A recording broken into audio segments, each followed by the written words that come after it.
A vision is seeing not what is, but what can be or what should be. Go back to Proverbs 29, verse 18. Proverbs chapter 29 and verse 18. A vision concerns itself with the failures of the past, but it concerns itself with what can be done in the future. Better is the end of a thing than the beginning of it.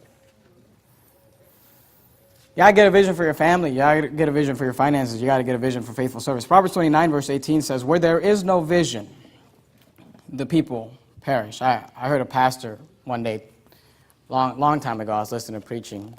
I was a teenager. And he told a story about these two soul winners knocking on the door of a young person. And that young person, teenage boy, got saved.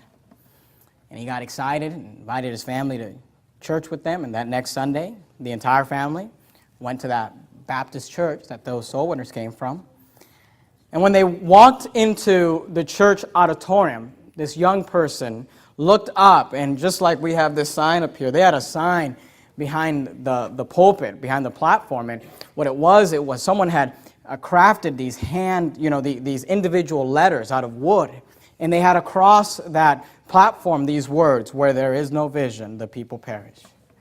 And that young person and that family got kind of connected there. The next week, a couple of soul winners followed up on that family. The entire family got saved. Next Sunday, they were all baptized. They started coming to church and serving faithfully. Dad started driving the church bus, and Mom started singing in the choir, and the kids just kind of got connected and started being faithful to service and faithful to soul winning. They all started going soul winning as a family. That boy eventually surrendered to go off to the mission field. And after receiving some training, he was out from the mission field. His church actually took him on for support as a missionary. And he was in the mission field. He got news after a couple of years that his pastor had retired and a new pastor came in. And after, a couple years later, his mom and dad call him and tell him, we're going to a different church now. We're going to another Baptist church in another town. He said, why are you doing that? He said, the church is just changing. They're just bringing in liberal music and not soul winning anymore. It's just not the same. And he calls back that new pastor, and the pastor just kind of, said, well, I'm sorry about your parents leaving, and we're going to continue to support you as their missionary, and just kind of left it at that. And continued getting his support, but he noticed that after a while, the checks, the monthly checks, they were more sporadic, not coming as consistently. And eventually, they just stopped. Just wasn't getting any checks from them, any support. Tried to call the church and couldn't get a hold of anybody. Eventually, had someone tell him that the church had actually closed down.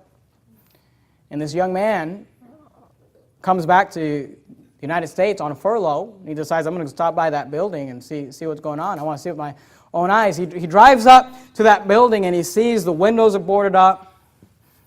Sees that it's just kind of in disarray. Just you can tell no one's giving attention to the building. He thinks to himself, man, this place wasn't like this. And he walks up to the building. He tries to, kind of get in the door, but it's locked. He goes around the building. He sees that one of the windows, one of the planks that were nailed in, they didn't nail it in all the way, and he kind of can pull that plank back, and he kind of begins to peek into the building. He's able to look into the auditorium. It's all dirty, and it's dusty, and it's damp, and it's dark. And he's thinking to himself, how could it be? This place was so alive. This place was full of so much love, and now it's just dirty and dead. And as his eyes adjusted, he kind of looked into that auditorium. He looked at the platform. Of course, the pulpit's not there. There's no chairs. There's nothing. But that sign was still up on that wall. He looked up at that sign.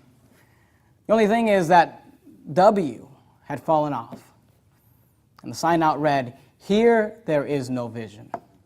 The people perish." I'm here to tell you, if somebody doesn't get a vision for what God can do in the future, people will perish.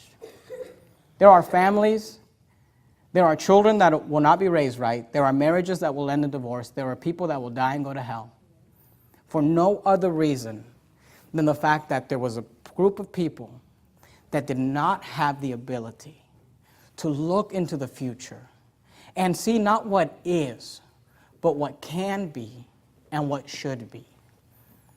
I'm just trying to motivate you. Get a vision. Get a vision. Maybe it's for your family. Maybe it's for your children. Maybe it's for your marriage. Maybe it's for your business. I don't know what it is. Maybe it's for future ministry. Maybe God wants to use you as a pastor or a missionary, or God just wants to use you as a faithful man or a faithful woman that'll help us reach our community with the gospel of Jesus Christ. But let me tell you something. Where there is no vision, the people perish. Let's bow our heads and have a word of prayer. Father,